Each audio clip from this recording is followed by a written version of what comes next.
Bismillahirrahmanirrahim. Assalamualaikum warahmatullahi wabarakatuh. Salam sejahtera buat kita semuanya, sahabat Charlie dimanapun berada. Baik, pada episode kali ini kita ingin upgrade ya ke versi investigatif penuh terkait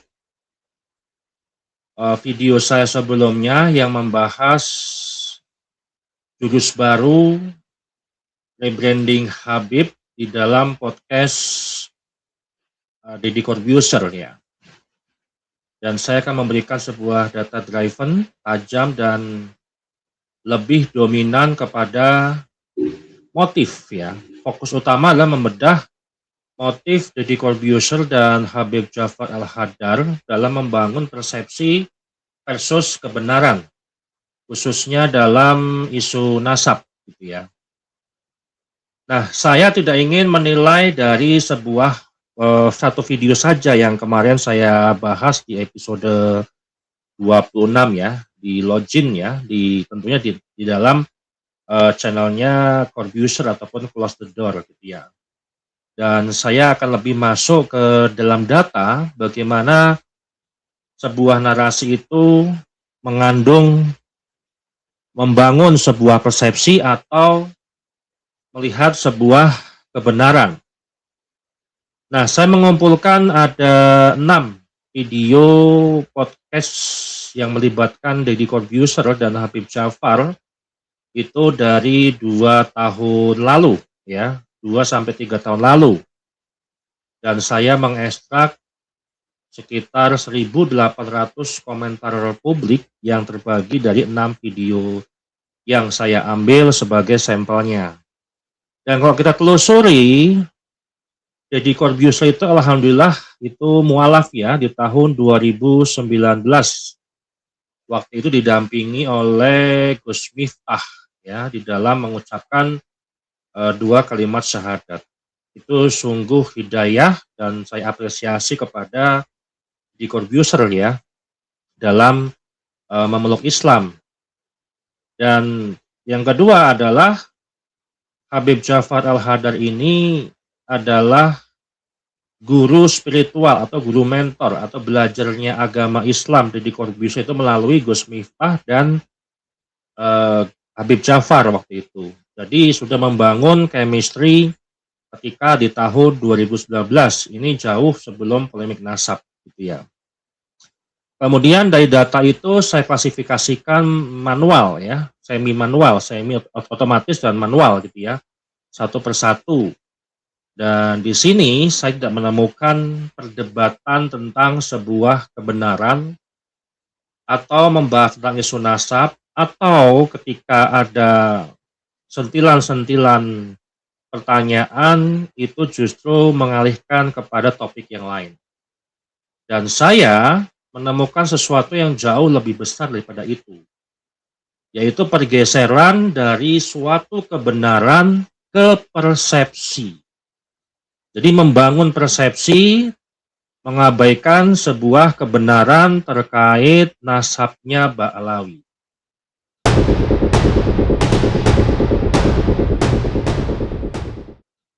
Nah, sebelum saya membahas itu, metodologi yang jelas saya sampaikan di sini yang menentukan sebuah validitas ya, validitas riset.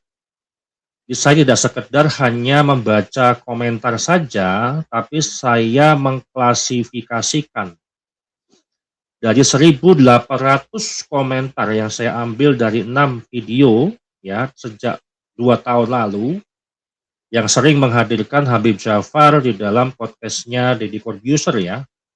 Dan kemudian beberapa episode yang ada pada format login ya, yang terdapat di dalam channelnya Deddy Corbuzier. Nah, dari 1.800 data 1.350-nya itu masuk ke dalam kategori emosional, itu sebesar 75%.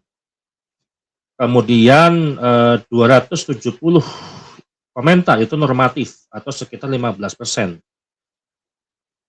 dan hanya 180 komentar yang sifatnya kritis, ya, kritis terhadap klaim Habib, kritis terhadap polemik nasab, kritis terhadap perilaku habaib, itu adalah 10%. Artinya apa? Secara statistik sederhana, 7 dari 10 orang itu tidak berpikir. Mereka itu merasakan, pakai feeling, pakai rasa, ya, pakai hati, ya kan, bukan lagi pakai rasional ataupun logika. Dan ini sangat penting gitu ya, karena dalam isu sensitif seperti isu nasab, kebenaran itu tidak bisa ditentukan oleh sebuah perasaan saja. Namun bagaimana verifikasi itu membuktikan bahwasanya Habib itu cucu Nabi atau bukan.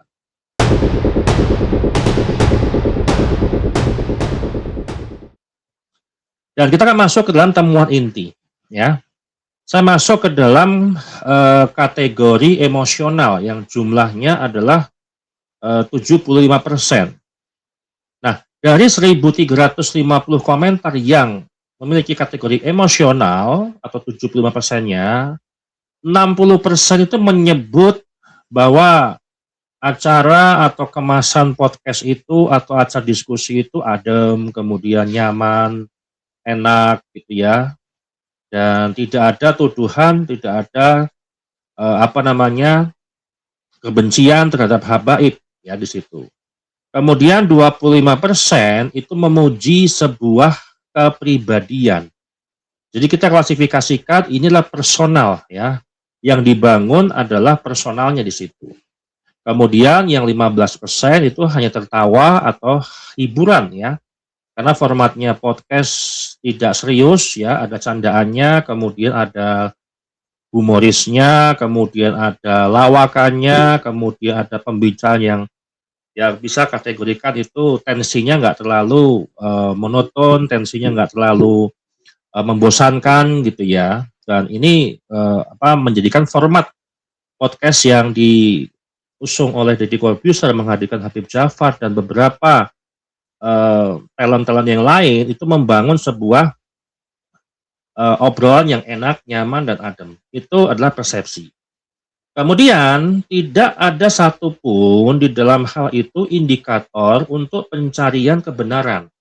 Ya, tentunya polemik nasab ini adalah kalau sudah pernah saya bahas itu adalah masuk ke dalam kategori isu laten. Ya, bulan Agustus, September atau Oktober tahun lalu kalau nggak salah, itu saya pernah meriset isu nasab itu menduduki top 7 isu nasional ya. Dari 10 nasional itu masuki ranking nomor 7.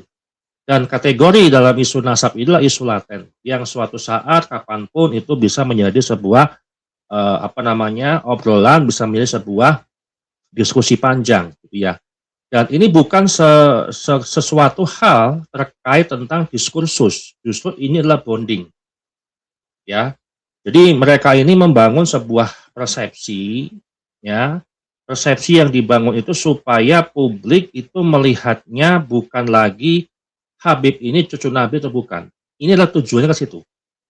Ya, membangun sebuah persepsi yang masyarakat itu sampai nantinya akan melupakan terkait Habib itu cucu Nabi atau bukan. Jadi saya melihat pola-pola itu, saya melihat indikasi itu yang bisa kita baca dari format-format podcast.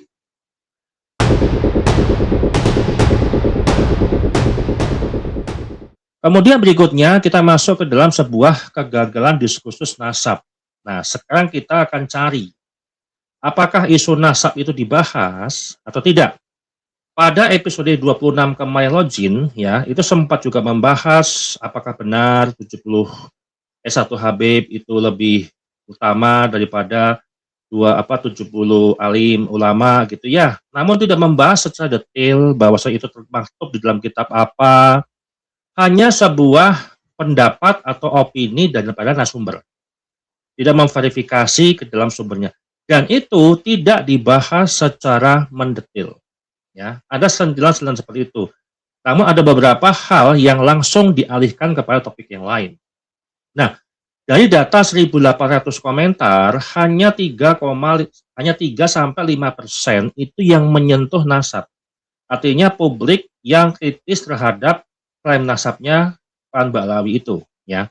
Dan ini sangat kecil. Artinya apa? Isu yang seharusnya jadi inti itu justru hilang. Nah, ini yang menarik.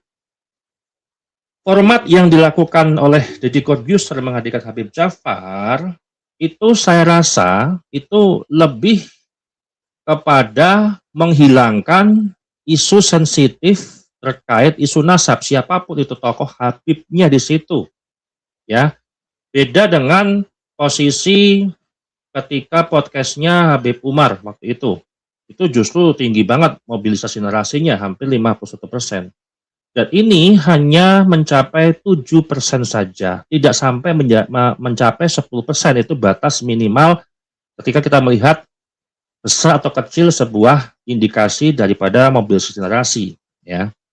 Dan ketika isu itu hilang, maka yang tersisa hanyalah persepsi. Ya, persepsi publik itu yang dibangun.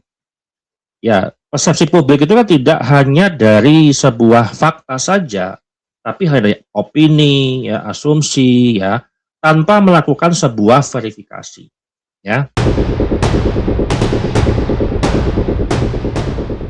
Ya.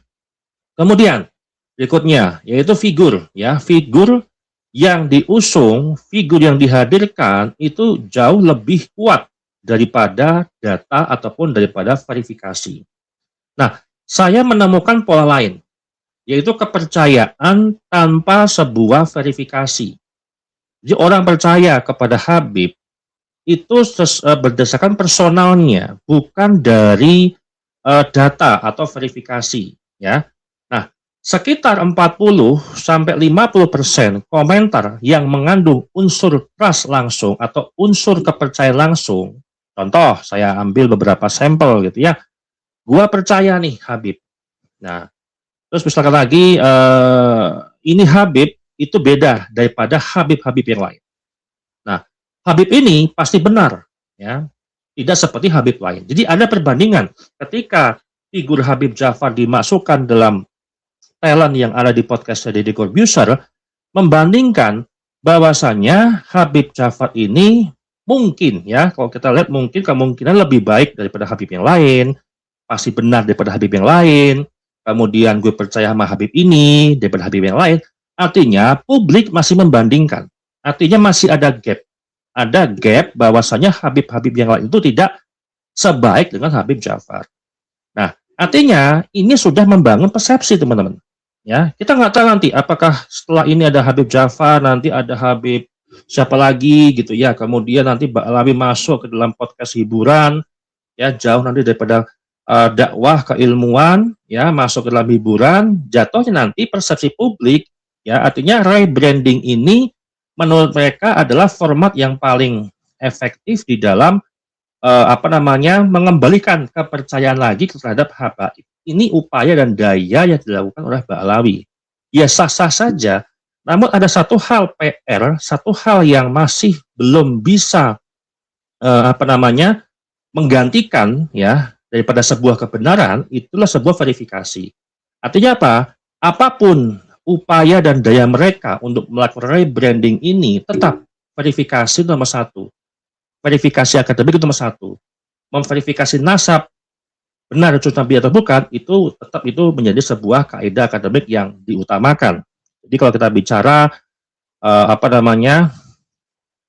membalikkan atau menggeser daripada sebuah kebenaran itu menjadi sebuah persepsi. Ya. Nah, ini disebut dengan authority bias. Publik itu nggak ngecek, ya. Publik nggak memverifikasi. Publik tidak meneliti lagi apakah betul itu cucu Nabi atau bukan. Akhirnya apa? Ruang yang digunakan tadinya di offline itu mereka pindahkan kepada argumen ataupun di dalam sebuah podcast, ya, artinya membangun citra. Ini kan Ba'alawi kan sudah rapuh, sudah runtuh nasabnya, sehingga mereka berusaha, ya, dengan cara apapun, termasuk kemarin Surabaya Sifano gagal ya, kemudian pindah lagi pada Kakor Isma pun juga sudah membantahnya. Ya sekarang apalagi yang bisa mengembalikan trust-nya publik untuk mempercayai lagi Habib? Ya tadi dengan salah satu cara adalah dengan podcast yang formatnya itu tidak serius, formatnya itu santai, formatnya hiburan, formatnya ada candaan, dan ini adalah tidak bisa menggantikan sebuah verifikasi. Ya, mereka langsung mempercayai saja.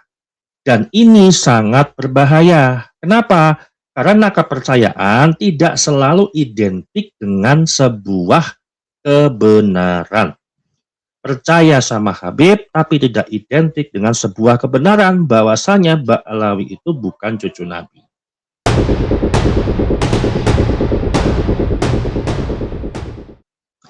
Nah, kemudian kita masuk kepada pola narasi yang dibangun. Ya, kita pindah ya, pola-pola itu menjadi pola yang ada di dalam konten video. Nah, dari 6 video itu lebih dominan ya. Saya temukan beberapa transkrip ya, dominannya humor. Kemudian minim konfrontasi dan tidak ada namanya eksplorasi mendalam terkait soal nasab. Ketika ada, ya itu langsung tidak fokus ke situ, ya tidak membahas lebih dalam ke situ, tapi dialihkan kepada topik-topik yang lain. Nah, ini disebutnya adalah bukan format debat, ini adalah format soft influence, ya, menyebarkan sebuah persepsi dengan cara yang ringan, menyebarkan persepsi dengan cara yang lembut tanpa ada sebuah pemaksaan pola pikir. Nah, ini yang menjadi bahaya. Penonton itu tidak diajak untuk berpikir, tapi diajak merasa nyaman dulu. Nah, kalau sudah merasa nyaman, yang menjadi bahayanya adalah nanti akan masuk lagi doktrinasi-doktrinasi terkait ajaran-ajaran para habaib ini. Artinya, mereka sekarang posisinya adalah gimana caranya publik itu bisa percaya lagi kepada habaib.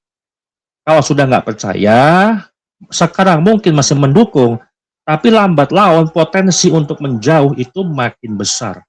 Kesadaran kolektif itu makin besar untuk menjauhi habaib. Sehingga Mbak Alawi itu takut untuk kehilangan jamaah. Mbak Alawi takut kehilangan kepercayaan umat. Ini yang menjadi Mbak Alawi bagaimana caranya itu sambil menyelam minum air, karena ini kejadian podcast ini kan juga ketika tahun 2023, 2024, ketika baru-barunya isu nasab ada gitu ya, sehingga mereka mencoba untuk membangun persepsi lain.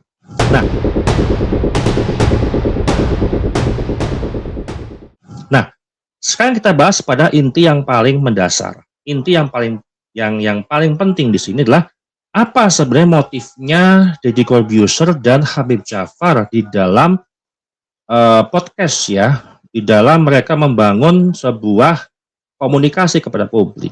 Nah, kita akan bahas yang pertama adalah Deddy Corbuzier. Kita akan masuk ke motifnya. Kita bicara analisa probabilitas, kemungkinan. Ya, yang pertama, motif pertama untuk Deddy Corbuzier adalah engagement. Ya, itu probabilitasnya adalah 90%. Jadi, bagaimana Deddy Corbuzier itu meningkatkan sebuah engagement. Alasannya apa? Ya, tadi formatnya santai, itu akan jauh memberikan sebuah retensi yang sangat tinggi. Gitu ya. Kemudian minim konflik, maka aman secara algoritma di YouTube. Gitu kan ya. Kemudian motif kedua, ini adalah framing persepsi. Probabilitasnya itu adalah 80%. Dengan apa? Ya, persepsi itu dibangun dengan menghindari sebuah topik sensitif. Justru narasi diarahkan kepada figur yang baik, bukan isu yang benar.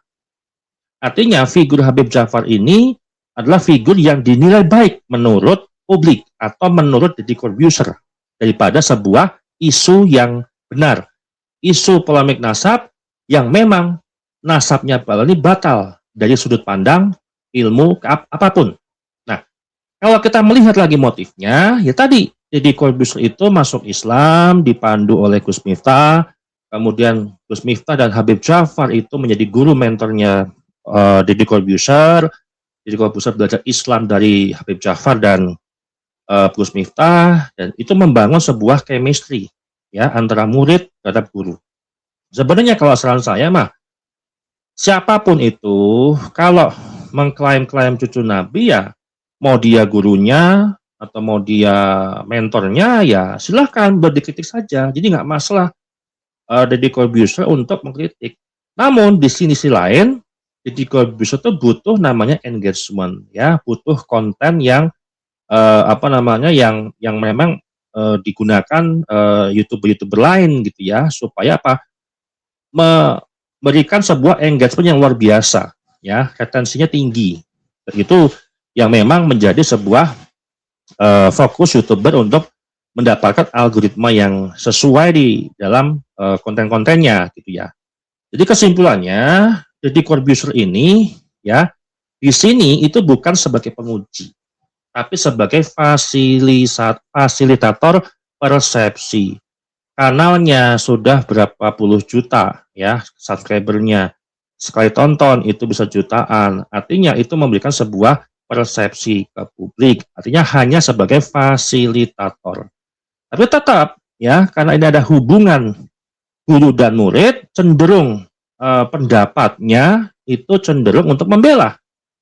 Kita nggak tahu apakah Om Deddy ini percaya Habib Yusuf Nabi bukan ya, saya nggak tahu juga. Gitu ya. Tapi yang jelas Deddy Corbuzier belajar agama Islam itu melalui Habib Ja'far dan Gus Miftah. Yaitu wajar sebagai murid kepada gurunya atau berbakti kepada gurunya.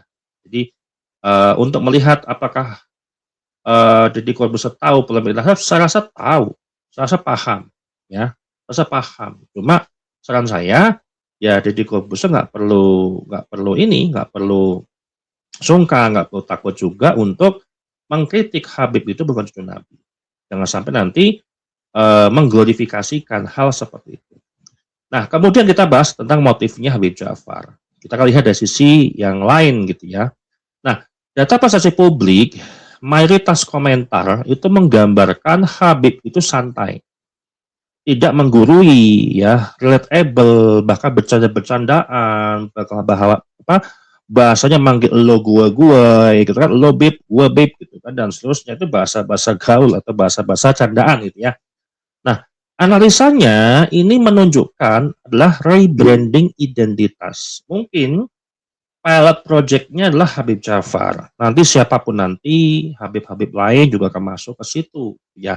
Nah, probabilitas untuk rebranding identitas, ya ini tidak hanya satu Habib saja, pasti juga berharap untuk memberikan efek kepada habaib-habaib yang lain, bahkan seluruh klan Ba'alawi. Pernah saya bahas waktu itu di konten saya, satu identitas tapi multiperan. Nah, inilah menjadi pola-pola yang ada di dalam lingkaran Ba'alawi. Nah, rebrandingnya itu kuat di situ. Saya membacanya itu 85%. Dan penghindaran sebuah konflik itu 70%. Ya, penghindaran sebuah konflik justru itu juga dominan juga 70%. Nah, kesimpulannya apa? Bukan menegaskan otoritas, tapi membangun sebuah kedekatan. Nah, kalau hal itu terjadi, dampak strategisnya apa? Kalau kita gabungkan ya, dua motif yang dari Deddy Corbuzier dan Habib Ja'far, polanya gitu ya saya baca, akan menghasilkan satu efek besar. Hasilnya apa? Publik itu fokus kepada figur. Ya. Kemudian isu nasab itu hilang. Dan diskursus mati. Ini adalah indikasi-indikasi yang sangat kuat di dalam motif rebranding tadi. Supaya apa? Publik itu fokus kepada figur, isu nasab hilang, kemudian diskursus itu akan mati. Sehingga publik akan dialihkan kepada sebuah persepsi. Sudah nggak lagi mencari-cari bukti kebenaran. Dan ini yang disebut dengan pergeseran epistemik. Dari sebuah kebenaran itu berpindah kepada suatu persepsi.